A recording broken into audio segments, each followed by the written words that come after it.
AIDS turns 30. We'll tell you what's changed during that time and what the future holds for the disease. All right, thank you, Justin. It has been 30 years since the AIDS epidemic began. While there have been many advances in treating HIV over the decades, there's still no cure. KITV4's Paul Drews details what the impact of the virus is having on Hawaii. Paul? Paula, there are an estimated 3,000 people with HIV here in the islands. But according to the Life Foundation, 25% of those don't even know they have it. But with testing and treatment, they can be helped from this potentially deadly disease. Quite a change from when this outbreak began. Knowledge is power. 34-year-old Kintaro Yonekura was 4 years old when the first case of AIDS was diagnosed.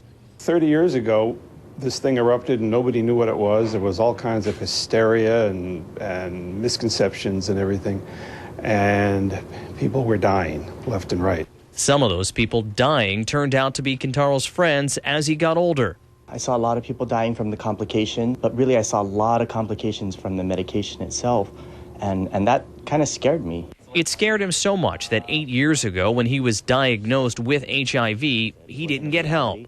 I didn't go to the doctors. I didn't take care of myself. I just didn't want to deal with it at all. I didn't want to think about it. Many things have changed in 30 years, but there's still a lot of shame with HIV and AIDS. So much so that some don't even get tested for the virus. If you're ashamed of even going to get tested, we have seen too many times people die, essentially of shame.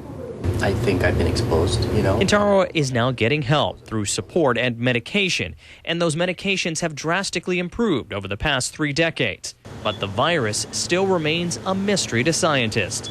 Still don't understand how specifically the virus escapes the drugs that we're using to treat the disease. And therefore, we don't have a cure yet for HIV.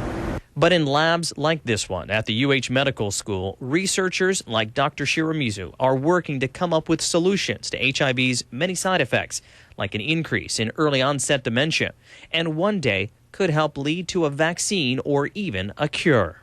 Research groups like ours who contribute to the growing knowledge are part of putting the pieces of the puzzle together. Now, to better inform people of what's going on with medical research and treatment for HIV, a forum will be held tomorrow at 6:30 p.m. at the Johnny Burns School of Medicine. Laura?